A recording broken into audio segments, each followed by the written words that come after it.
안녕하세요, 은하쌤이에요.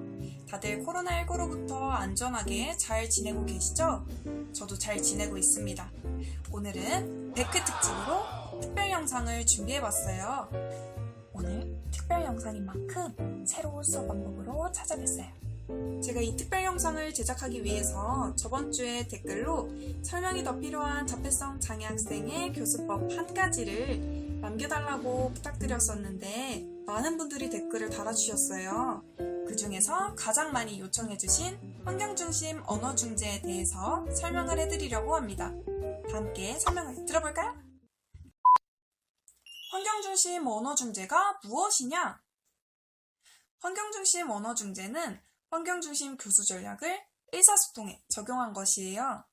환경중심 언어중재란 기능적인 의사소통을 자연스럽게 유도할 수 있도록 학생의 일상생활의 의사소통 상황에서 학생의 관심과 흥미에 따라 의사소통 기술을 가르치는 자연스러운 접근 방법이죠. 그렇기 때문에 이 교수법은 일반화가 용이하다는 장점을 가지고 있어요. 하지만 학생의 의사소통을 이끌어낼 수 있는 그 자연스러운 상황을 만들기 위해서는 교사나 부모 등 중재자가 학생이 자연스럽게 느낄 수 있도록 아주 체계적으로 그 환경을 구성해 주어야 합니다. 이 교수법에서 중요한 점은 자연스러운 환경을 구성해야 한다는 점, 학생의 흥미와 관심에 근거해야 한다는 점, 학생이 정반응을 보였을 경우 자연적 강화를 그 즉시 제공해야 한다는 점, 중재는 간결하고 긍정적이어야 한다는 점이에요. 환경중심 교수 전략의 구성 요소는 총 4가지로 모델링, 요구 모델, 시간 지연, 모발 교수가 있습니다. 환경중심 교수 전략은 이 4가지 기법이 독립적으로 사용될 수도 있고 이 4가지 기법 모두가 포함되어 구성될 수도 있습니다. 이제 이 기법 하나하나를 살펴보도록 할게요. 첫 번째 모델링.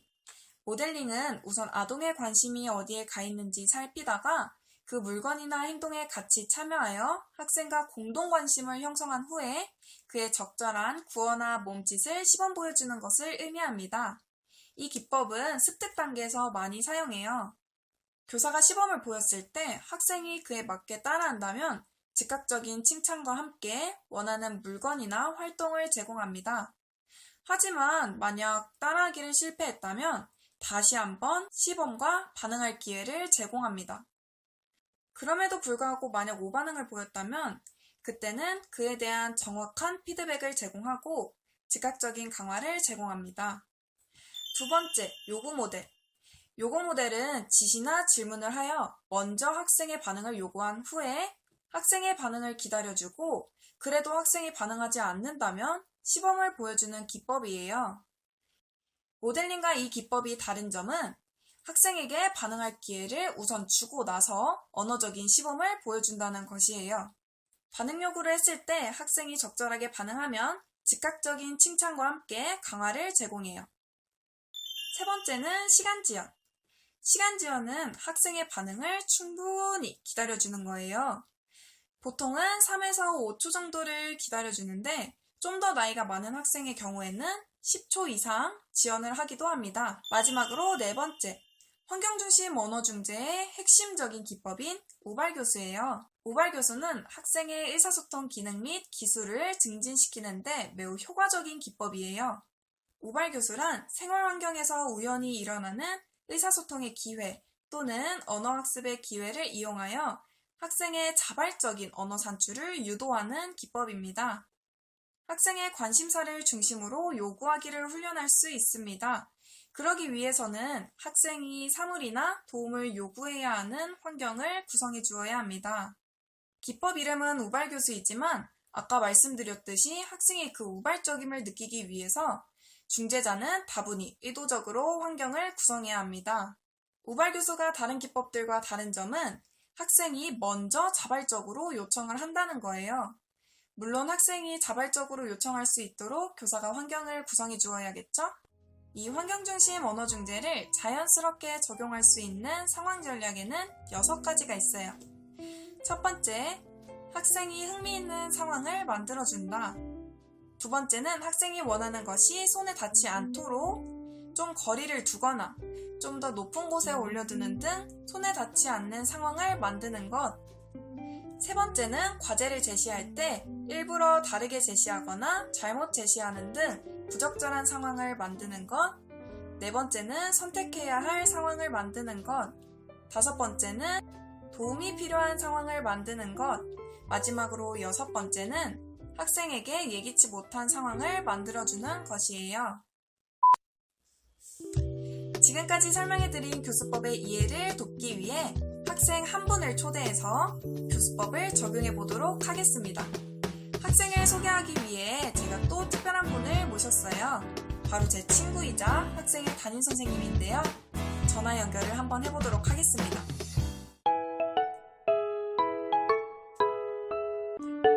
안녕하세요. 네, 안녕하세요. 선생님, 오늘 저와 함께 해줄 학생 소개 부탁드려요. 우선 이름은 안보현이고요. 중학교 2학년 자폐성 장애 학생이에요. 몇 가지 특성을 말씀드리자면, 보현이는 다른 사람의 감정을 인식하는 것과 자신의 감정을 다른 사람에게 공유하는 것에 어려움이 있어요. 눈맞춤이 어렵고 타인에게 말을 걸지도 타인의 말에 반응을 잘 하지도 않아요. 또 사회적 맥락에 맞게 행동하는 데에도 어려움이 있죠. 혹시 또 다른 특성이 있나요? 보현이는 말하는 톤이 일정하고 텔레토비, 가오나시와 같은 고정된 반영어를 사용해요. 그리고 마치 딱밤 때리듯이 손가락과 손가락을 맞대어 튕기는 것을 좋아해서 계속 그 행동을 해요. 그리고 보현이는 청각보다는 시각적인 자료에 더 관심을 두고 집중을 해요. 또 전체적인 것보다는 부분적인 면을 봐요. 그렇군요. 혹시 보현이는 무엇을 좋아하나요? 보현이는 운동을 좋아해서 운동기구나 용품에 관심이 많아요.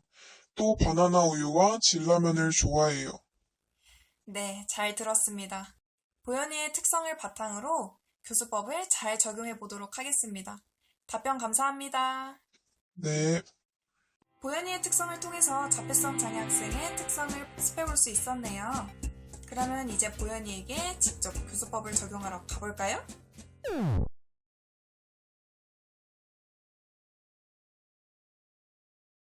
오늘 체육 시간에는 여기 있는 운동기구들 중에서 자신이 하고 싶은 거 한 가지를 골라서 해볼 거예요. 앞으로 나와서 한 가지씩 골라가 주세요. 보현이 이거 하고 싶어요? 그럴 때는 어떻게 하는 거예요? 라고 물어보면 돼요. 따라해볼까요? 어떻게 하는 거예요? 잘했어요. 이게 어떻게 하는 거냐면요.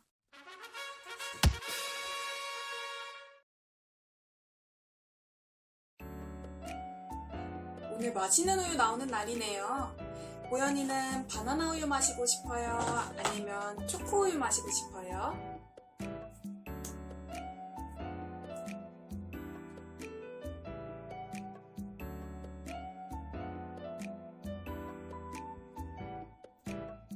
바나나 우유, 바나나 우유.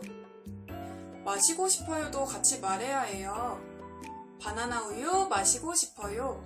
해볼까요? 바나나 우유 마시고 싶어요.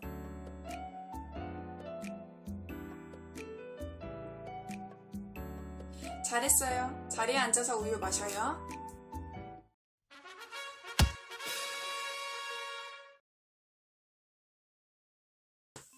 방금 전에 편의점에서 컵라면 사온 거 한 명씩 나와서 가져갈까요? 여기서 보현이가 산 거 가져가세요.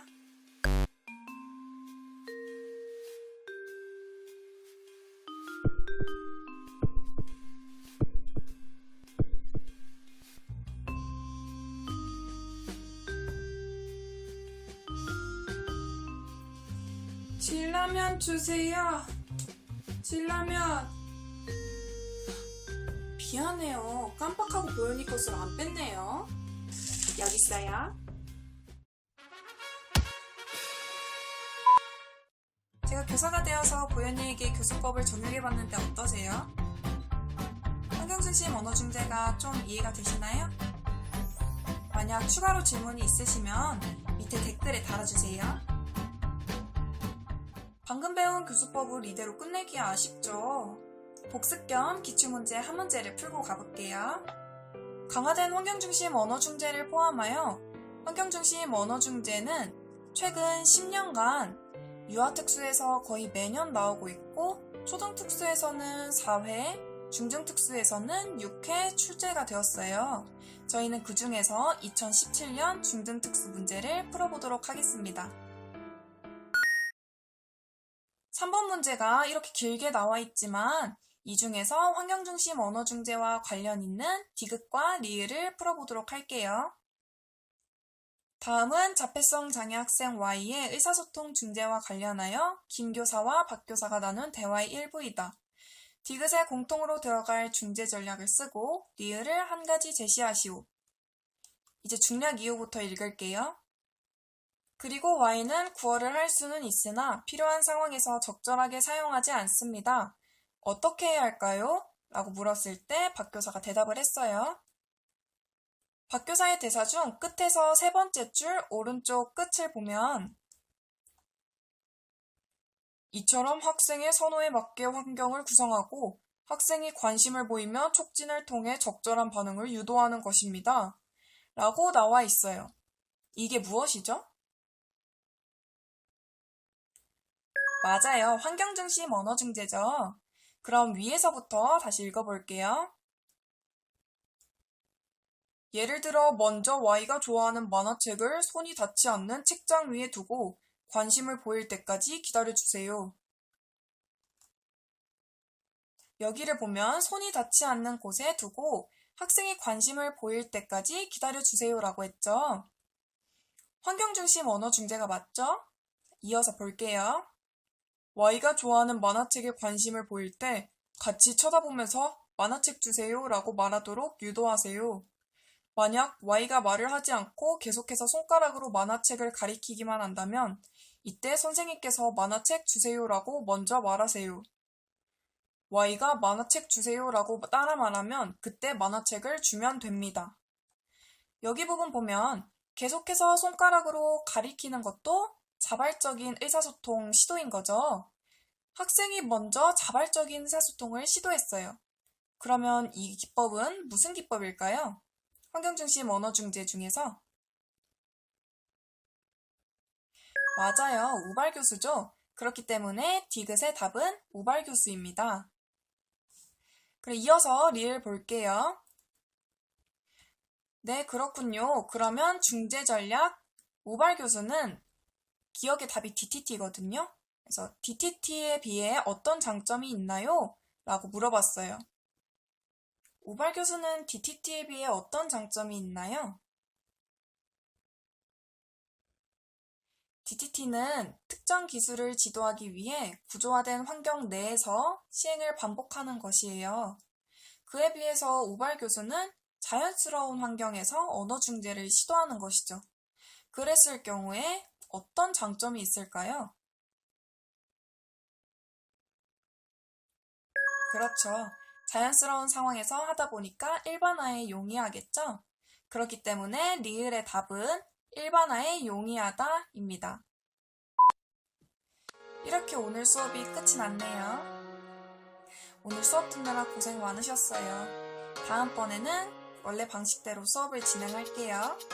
그러면은 우리 다음에 만나요.